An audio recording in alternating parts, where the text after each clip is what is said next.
Hi, thank you for calling Help Desk. How can I help you today?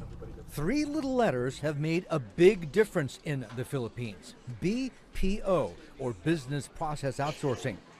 In a little over a decade, it's grown to become the Philippines' second largest source of foreign exchange, earning more than $15 billion in revenue and creating jobs for nearly 1 million people. The sector grew 17% last year, a trend many expect will continue.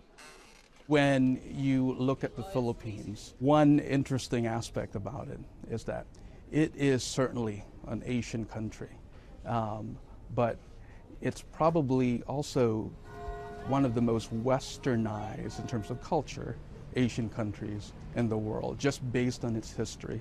We have 100 million people that speak English well, and now the rest of the world is looking for them to help them with their contact services issues or their back office work. Teleperformance is big in the Philippines. It employs 23,000 people. But it's just one of more than 800 BPOs in the Philippines. Why are they there?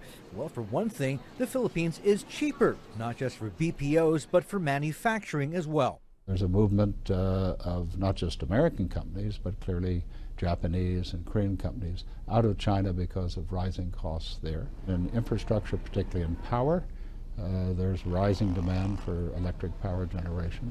And we have some American companies in that sector now, and more are looking. Despite all the positives, the Philippines is still one of the least open economies to foreign investment. According to the World Bank, there are still restrictions in sectors like telecoms, transportation, and banking. That's a big reason why between 1995 and 2012, the Philippines only captured 6% of FDI inflows into Southeast Asia. Economists say red tape and corruption are huge stumbling blocks as well. The lack of an efficient transportation infrastructure is also a big headache. You know, monster traffic jams like this aren't just a way of life here. They also rob the economy of $3 billion a year in wasted time and also opportunity cost. Not good.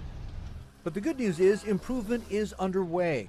Investor confidence has risen since President Benigno Aquino came to power with his push towards good governance. If you're talking about sustainable and higher levels of investment in infrastructure, that requires, clearing a lot of bureaucracy out of the way. It requires getting the investment environment and investment climate right. But I think that this government has taken those issues on.